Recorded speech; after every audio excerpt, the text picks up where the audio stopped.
So guys আজকে আমি এই ভিডিওর ভিতরে দেখাবো 10,000 টাকার ভিতরে যারা ব্যবসা করতে চান গ্রামের ভিতরে সেটা কিভাবে করবেন এবং কিভাবে করা যায়।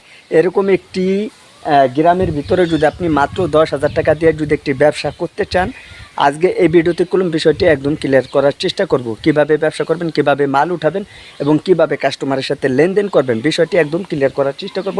তার আগে বলে নিয়ে দেখেন, আপনি যদি এরকম বাড়ির আশপাশে যদি রাস্তার সাইডে আমার মতন এরকম ছোটোখাটোর ভিতর মাত্র 10,000 টাকা দিয়ে যদি একটি ব্যবসা শুরু করতে হয়, তাহলে এই ভিডিওটি আপনাকে একদম শুরু থেকে শেষ পর্যন্ত দেখতে হবে। কেননা দেখা যাইতেছে এই ভিডিওর ভিতরে আমি দেখাবো কীভাবে আপনি একদম শুরুতে এরকম একটি দোকান উঠাবেন, কিংবা দোকান যদি আপনার সমত অনুযায়ী যদি না থাকেন, তাহলে রাস্তার সাইডে কীভাবে একটি মানে দোকান সিস্টেমের বাঁশকুটি দেওয়া মাল সামানা রেখে বিক্রি করবেন এবং কীভাবে মালগুলো আনতে হবে, এ টু জেড বিস্তারিত কোনো বিষয়টি একদম ক্লিয়ার করার চেষ্টা করব। রিকোয়েস্ট থাকবে, অনুরোধ থাকবে, এই ভিডিওটি আপনাকে শুরু থেকে শেষ পর্যন্ত দেখতে হবে। যারা এখন পর্যন্ত ভিডিওতে লাইক করেন না, দয়া করে ভিডিওতে লাইক করবেন, নতুন হলে চ্যানেলটি সাবস্ক্রাইব করে আমাদের সাথে দেখবেন।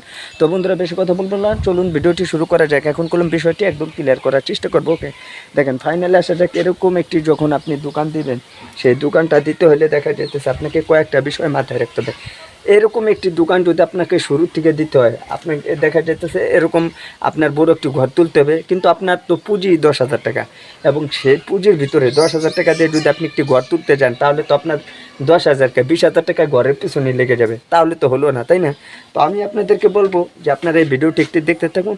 ধরেন আপনার রাস্তা সাইডে সুন্দর একটি জায়গা আছে, এই জায়গার ভিতর আপনি বাঁশকুটি গেপে আপনি এই ধরনের মাল আনতে পারবেন। সো হালকা ধরনের যদি খুঁটি থাকে কিংবা বাড়ি যদি বাঁশকুটি থাকে, তাহলে সেইগুলো দিয়ে আপনি আমার মতন প্রথম কলম আমার এরকম একটি দোকান ছিল, সেই বিষয়ে আমি ক্লিয়ার করার চেষ্টা করবো। তবে ভিডিওটি দেখতে থাকুন। ওকে বন্ধুরা, ফাইনালি দেখা যেতেছে আপনি 10,000 টাকার ভিতরে দোকানটা যে দিবেন কিংবা গ্রামে যে ব্যবসাটা করবেন, সেটার মেন যে আইডিয়াটা আমি সেটা এখন আপনাদেরকে স্টেপ বাই স্টেপ দেখাবো। অ্যাকচুয়ালি এটা আমার দোকান। আসলে এই যে দোকানটা আসলে আমি সেটা কিভাবে দিছি এবং আপনারা দোকানটা কিভাবে দেবেন আমি সেগুলো দেখাবো যদি আপনার। তো বন্ধুরা দেখেন, ফাইনালি আসা যাক। আপনি যখন এরকম একটি দোকান দেবেন, দেখেন এটা কলম আমার দোকান, কিন্তু আমার এই দোকানটা এইদিকে আসলে এইদিকে একটা গাছ ছিল, সেই গাছটা কেটে ফেলছে। বাট এই যে দেখতে পাইতেছেন একটা গাছ আর এখানে একটা গাছ, মানে দুই গাছের মাঝখানে আমি একটা বাঁশ বাজায় এখানে বাট আমি বিক্রি করতাম। তখন দেখা যাচ্ছে আপনার করোনার সময় মাত্র 700 টাকা চালান ছিল, আমি সেটা দিয়ে ব্যবসাটা শুরু করছিলাম। এইবার কথা আসতেছে, আপনি তো প্রায় 10,000 টাকা দিয়ে ব্যবসাটা শুরু করবেন। মানে এই যে রাস্তাটা দেখতে পাইতেছেন, এই রাস্তার সাইডে আপনি যদি দোকানটা দেন, তাহলে দেখা যাইতেছে আপনার তো এক লগে দিতে পারবেন না, তাই না? আমি যদি আপনাদেরকে দেখাই, তাহলে আপনাকে এরকমভাবে দিতে হবে। মানে কীরকম, আপনি তো এরকম ডাইরেক্টলি ঘর তুলতে পারবেন না। তো আপনাকে কি করতে হবে, বাঁশ কিংবা কুটি কিংবা ঘরের মতন কোনো ব্যবস্থা করে তারপরে আপনাকে মালামালগুলো আপনার সুন্দর মতন ঝুলাই রাখতে হবে। সেই ক্ষেত্রে কী হবে, দেখা যেতেছে আপনার প্রতিদিনের মাল প্রতিদিন আপনি নিয়ে যেতে পারবেন। আর যদি আপনি পারেন, আপনি রাস্তার সাইডে যেরকম আপনি আমার মতন এরকম একটি ঘর তুলে তারপরে দেখা যেতেছে আপনি দোকান দিয়েও আপনি কোনো মাল উঠাইতে পারবেন। কিন্তু আসলে কি করা, আপনার যেহেতু পুঁজি কম, সেই ক্ষেত্রে তো আর সেটা হলো না।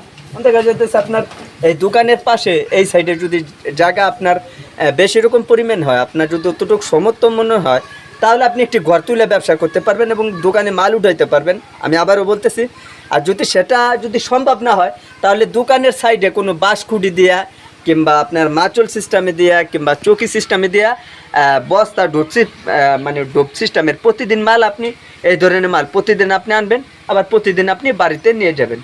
এভাবে করলাম আপনারা গ্রামের ভিতরে ব্যবসা করতে পারেন। আমি যদি সাইডটা আর একটু ঘুরে দেখাই, দেখেন এটা হচ্ছে আমাদের ফরিদপুর এইদিকে, কিন্তু আপনি এরকম এটা হচ্ছে মেন রাস্তা, দেখেন একদম পাকা রাস্তা। আপনি যদি এটা সাইডে যে কোনো এক জায়গা আপনার বাড়ির পাশে আমার দেখেন এটা বাড়ি, এরকমভাবে করলাম আমি এই জায়গাটা বেছে নিচ্ছি। এই যে দেখেন এটা করলাম পথ, একটা গল্লি, এখান থেকে করলাম মানুষের যাতায়াত করে আর এখান থেকেও যাতায়াত করে। আর এটা হচ্ছে আমার দোকানে, যে দেখেন এটা হচ্ছে আমার দোকান। আর এই দোকানের মানে পাশাপাশি আমি বিজনেসটা আর কি শুরু করছি। এবার কথা আসতেছে, যদি আপনি 10,000 টাকার ভিতরে কি আপনি সমস্ত মাল পান, দেখেন 10,000 টাকার ভিতরে আপনাকে পাইকারি দোকানে চলে যেতে হবে, সেখানে যে পাইকারি মাল কিনতে হবে, এই ধরনের মাল আপনি আনবেন। তো তারপরে কিভাবে মাল কিনবেন এবং কিভাবে কাস্টমারের সাথে লেনদেন করবেন আমি পরের স্টেপে বলতেছি। ওকে, তো ভিডিওটি দেখতে থাকুন। ওকে বন্ধুরা, কথা বলতে বলতে দেখেন আমি কলম প্রায় শেষের দিকে এসে গেছি। এইবার আসতেছে, যদি আপনি এই ক্যাটাগরি মাল আপনাকে আনতে হয়, তাহলে দেখা যেতেছে আপনার আপনাদের এলাকা কিংবা আপনাদের গ্রাম অঞ্চলে আপনি যেখানে বসবাস করেন, সো সেখানে আপনি দেখবেন যে আপনাদের শহরের ভিতরে পাইকারি দোকান পেয়ে যাবেন। ওকে, তো পাইকারি দোকানে যে আপনাকে পাইকারি মাল কিনতে হবে, এবং যদি অনেকগুলো দোকান থাকে তাহলে আপনি একটু যাচাই বাছাই করবেন যে কোন দোকানের মালের রেটটা কীরকম। আর বিশেষ কথা হচ্ছে, যদি আপনি একটু যাচাই বাছাই করে মালগুলো কিনতে পারেন তাহলে দেখা যাইতেছে আপনার জন্য ভালো হবে। কেননা দেখা যাইতেছে আপনি এক দোকানের থেকে কিনবেন 100 টাকা দিয়ে, অন্য দোকানে দেখা যাইতেছে আপনার 90 টাকা 95 টাকা এরকম হতে পারে। তো আপনি যে কোনো প্রোডাক্ট প্রথম অবস্থায় আপনি বাচ্চাদের জন্য খেলনা যে আইটেমগুলো আছে সেগুলো আপনাকে আনতে হবে। আর দ্বিতীয় কথা হচ্ছে যে আপনার এক লগে আপনি অনেকগুলো মাল উঠাবেন। আপনি তো তখন প্রথম অবস্থায় আপনি বুঝবেন না যে কোন মালটা কখন কিভাবে চলে। আপনি যখন আস্তে আস্তে যখন এক লগে মাল উঠাবেন অনেকগুলো, আপনি যখন এক লগে অনেকগুলো মাল উঠাবেন তখন করলাম আপনি হিমশিমি খাবেন যেহেতু নতুন অবস্থায়। তো আমি বলবো আপনাদেরকে রিকোয়েস্ট করে বলবো আপনি অল্প স্বল্প করে মাল কেনার জন্য। কেননা দেখা যাচ্ছে প্রথম অবস্থা আপনি অনেকগুলো মাল উঠাইলে একটু সমস্যা হতেই পারে, এটা স্বাভাবিক। তো আমি এই ভিডিওর ভিতর আপনাদেরকে বোঝাইতে চাই আপনি অল্প অল্প করে মাল আনবেন। আর দোকানে মাল আনার বেচার আগ পর্যন্ত আপনি কাস্টমারকে বাকি দেবেন না শুরু থেকে। তো শুরু থেকে যদি আপনি বাকি দেন তাহলে আপনার জন্য একটু সমস্যা হতে পারে। সেটা কারণ কি দেখেন, আপনি যদি শুরু থেকে বাকি দেন তাহলে কলম কাস্টমার একটু লোভ পেয়ে যাবে। আর আপনি যদি একটু চাপে রাখেন তাহলে দেখা যেতেছে আপনার জন্য অনেকটা একটু ভালো হবে কিংবা হেল্পফুল হবে, কিংবা আপনাকে সে বলতে পারতো যে না একটু নতুন দোকান, তো আমরা নগদ টাকা দেখাই, পরে হয়তো বাকির দেখা যাবে। 1-2 মাস কিংবা 6 মাস যদি আপনি নগদ টাকা মালগুলো বিক্রি করতে পারেন তাহলে দেখা যেতেছে আল্লাহর রহমতে কোনো সমস্যা হবে না। আর যদি আপনি শুরু থেকেই বাকি দেন তাহলে দেখা যেতেছে আপনার জন্য অনেকটা সমস্যা হতে পারে, একটু না অনেকটা সমস্যা।